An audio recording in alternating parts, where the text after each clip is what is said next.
जब शकुनी के द्यूत कपट से पांडव वनवास पर निकल गए, तब दोनों पक्षों को यह निश्चित होने लगा था कि युद्ध तो अब होगा ही।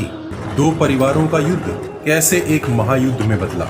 भारत और आसपास के देशों के वे कौन से प्रांत थे जिन्होंने कौरवों या पांडवों का पक्ष लिया, नक्शे पर वे कहाँ हैं। हमने अनेक तथ्यों का विश्लेषण कर उन स्थानों का ठीक से पता लगाने की एक कोशिश की है जो आप इस वीडियो में देखेंगे। पांडवों के पक्ष में ज्यादातर वे राजा आए जो कौरवों को अपना शत्रु मानते थे या जिनसे पांडवों ने विवाह के स्वरूप में संधि की थी, जैसे चेदी, काशी, पिशाच या राक्षसवण, और जिनके श्री कृष्ण से मैत्रीय संबंध थे। और कुरुवंश के पक्ष में ज्यादातर वे राजा आए जो कुरुवंश से मित्र संधि रखते थे अथवा जिनकी शकुनी और गांधार के साथ मित्र संधियां थी। सबसे पहले शुरू करते हैं दक्षिण भारत से। सिंहल महाभारत के अनुसार ये एक जाति का नाम है जो आज के श्रीलंका में समझी जाती है। इस जाति के योद्धा कौरवों की ओर से लड़े थे। केरल कर्ण पर्व के अध्याय 12 में साफ उल्लेख मिलता है कि केरल की सेनाएं पांडवों की ओर से लड़ी थी। पांड्य दक्षिण भारत का एक महान साम्राज्य था जिन्होंने पांडवों के पक्ष में युद्ध किया था। इसके महान योद्धा मलय ध्वज का वध अश्वत्थामा के हाथों हुआ था। चोल कर्ण पर्व के ही अध्याय 12 में साफ उल्लेख है कि दक्षिण भारत की चोल सेना ने पांड्य और केरल योद्धाओं के साथ मिलकर कौरव सेना पर धावा बोला था। चुचुक इस प्रांत के योद्धाओं ने कौरवों की ओर से युद्ध किया था। तितिर ये दक्षिण भारत का एक जनपद था जिसके सैनिक पांडवों की ओर से युद्ध करने कुरुक्षेत्र में गए थे। कलिंग आज के समय का उड़ीसा या ओडिशा राज्य प्राचीन काल का कलिंग राज्य था। इसके योद्धाओं ने कौरवों की ओर से युद्ध किया था। ये दुर्योधन की पत्नी भानुमति का मायका था। दुर्योधन ने कर्ण की सहायता से भानुमति का उनके स्वयंवर से ही अपहरण कर लिया था।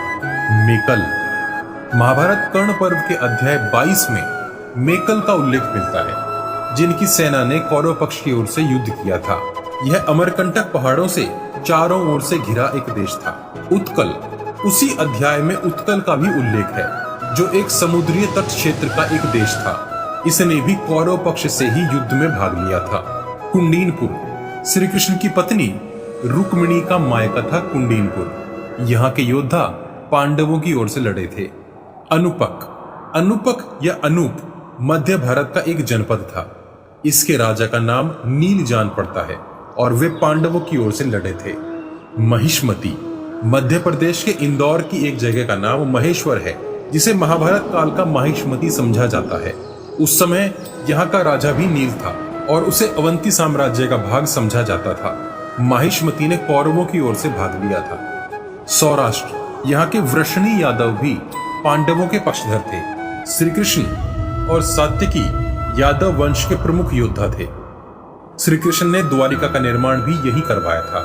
अनर्थ यहाँ का राजा शाल्व था जो शिशुपाल का घनिष्ठ मित्र था। श्री कृष्ण द्वारा शिशुपाल का वध होने का समाचार सुनकर उसने द्वारिका पर धावा बोल दिया था।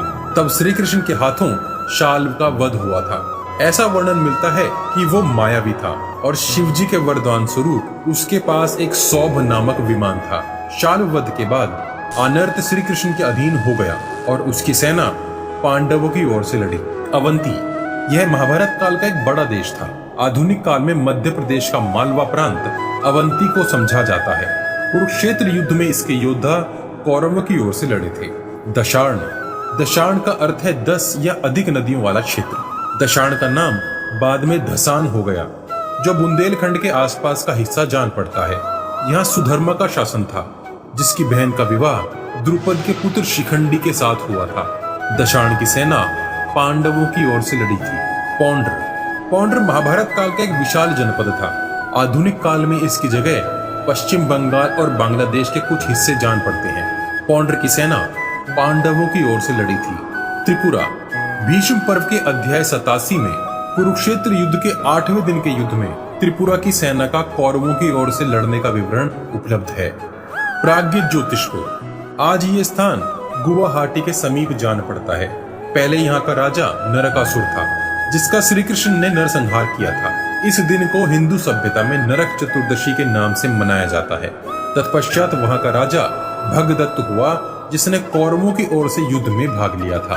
अंग पुराणों के अनुसार वहां के राजा बाली को पुत्र संतान नहीं हुई। दीर्घात्मा ऋषि के आशीर्वाद से उन्हें 5 पुत्रों की प्राप्ति हुई, जिनके नाम थे अंग, वंग, कलिंग, सुहा और पुंड्र।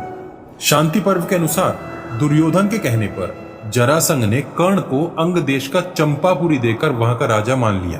कुछ समय बाद दुर्योधन ने कर्ण को अंगराज घोषित कर दिया। आज के समय यह स्थान बिहार का भागलपुर जान पड़ता है। महाभारत में एक और अंगराज का वर्णन मिलता है जो कर्ण से भिन्न है, मगध। भीष्म पर्व के अध्याय 81 में कुरुक्षेत्र युद्ध के 7वें दिन मगध राज का अपनी सेना सहित उपस्थित होना और भीष्म पितामह द्वारा मंडल व्यू निर्माण में सम्मिलित होना लिखा है। कर्ण पर्व के अध्याय 73 में मगध देश के उस समय के एक राजा महाबली जयद्रथ का वध अभिमन्यु के हाथों हुआ बताया गया है। हालांकि मगध नरेश जरासंध की भीम द्वारा मृत्यु के बाद वहां का राजा जरासंध के पुत्र सहदेव को बनाया गया था, जिसने पांडवों की ओर से युद्ध किया था। तो देखा जाए तो मगध दोनों ओर से लड़ा था। काशी की राजकुमारी वलंधरा का विवाह भीमसेन से हुआ था। काशी की सेना पांडवों की ओर से लड़ी थी। करुष का उल्लेख रामायण में भी मिलता है। महाभारत कर्ण पर्व अध्याय 73 में करुष सेना को पांचाल और मत्स्य सेना के साथ मिलकर कौरव सेना पर आक्रमण करते बताया गया है। कौशल कर्ण पर्व अध्याय 53। अर्जुन जब कौरवों की ओर से लड़ रही नारायणी सेना का संहार कर रहे थे, तब उनके साथ कौशल सैनिकों का भी उल्लेख है। कौशल कौरवों की ओर से लड़े थे। इसका स्थान आज का गोरखपुर ज्ञात होता है। किरात नेपाल के पूर्व में रहने वाली एक जाति का नाम किरात है। इन्हें भीर जाति से संबंधित माना जाता है, जो अत्यंत कुशल शिकारी होते हैं। द्रोण पर्व अध्याय 112 में किरात योद्धा पांडवों की ओर से युद्ध में लड़ते बताए गए हैं। किरात मुख्यतः हाथियों के महावत के रूप में युद्ध भूमि में थे। प्रबंधक कर्ण पर्व अध्याय 48 में कर्ण द्वारा 77 प्रमुख प्रबंधक वीरों के मारे जाने का वर्णन है। इस प्रकार ये साफ है कि प्रबंधक योद्धा पांडवों की ओर से लड़े थे। चेदी या चेती गंगा और नर्मदा के बीच का क्षेत्र चेदी कहलाता था। आधुनिक काल का ग्वालियर चेदी की राजधानी जान पड़ता है। शिशुपाल के वध के बाद चेदी श्री कृष्ण के अधीन हो गया और उसकी सेना पांडवों की ओर से लड़ी थी। वत्स महाभारत के सभा पर्व के अनुसार भीम ने वत्स देश पर अपनी विजय यात्रा के दौरान विजय पाई थी। इस प्रकार वत्स जनपद पांडवों के अधीन हो गया था और कुरुक्षेत्र युद्ध में यहाँ की सेना पांडवों की ओर से लड़ी थी। वत्स गोत्र चौहानों का एक मूल गोत्र है। निषद महाभारत के समय निषद या निषाद देश पर नल नामक राजा का राज था। कर्ण पर्व में अध्याय 49 में सात्विकी के नेतृत्व में निषाद के पैदल सैनिकों ने कर्ण पर आक्रमण किया था और कर्ण के हाथों मौत के घाट उतर गए थे। कुंती और भोज शिशुपाल वध के बाद जब शाल्व ने द्वारिका पर आक्रमण किया था, तब उसके साथ कुंती का राजा दंतवक्र भी था। शाल्व के साथ दंतवक्र का भी वध हुआ था। तब से यह भाग भी श्री कृष्ण के अधीन हो गया था और यहाँ की सेना पांडवों की ओर से लड़ी थी। पांचाल अखंड पांचाल की सत्ता पांडवों के ससुर और द्रौपदी के पिता द्रुपद के पास थी। द्रौपदी विवाह से पहले जब द्रोणाचार्य के कहने पर अर्जुन ने पांचाल को अकेले जीतकर अपने गुरु को भेंट कर दिया था, तब पांचाल के 2 भाग हो गए थे। उत्तर पांचाल पर द्रोणाचार्य का आधिपत्य हो गया था और उन्होंने वहां का शासक अश्वत्थामा को बनाया था और द्रुपद के पास दक्षिण पांचाल रह गया था। इस प्रकार उत्तर पांचाल की सेना कौरवों के पक्ष में तो दक्षिण पांचाल की सेना पांडवों के पक्ष में युद्ध करने गई थी।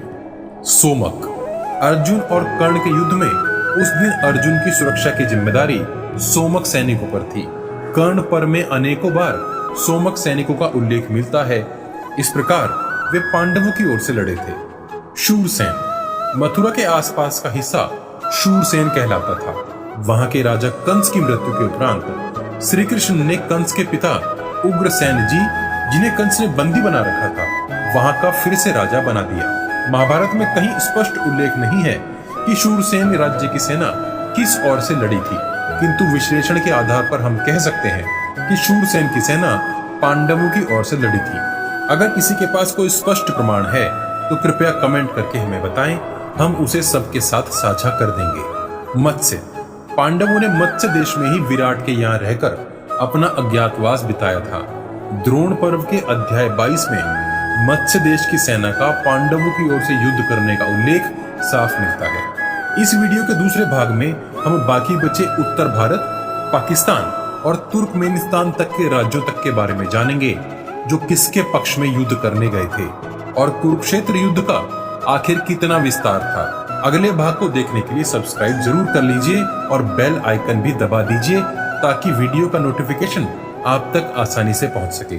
आपको इन सब राज्यों में से सबसे ताकतवर राज्य कौन सा जान पड़ता है, आप हमें कमेंट करके बता। ऐसी ही ज्ञानवर्धक कथाओं के लिए मेरे चैनल को लाइक करें, सब्सक्राइब करें और आपको कैसी अनुभूति हुई इस कथा को सुन के तो कृपया कमेंट करें और बने रहें मेरे चैनल पे। और ईश्वर से कामना करता हूँ कि आपका दिन मंगलमय हो, शुभ हो। राधे राधे, जय श्री कृष्ण।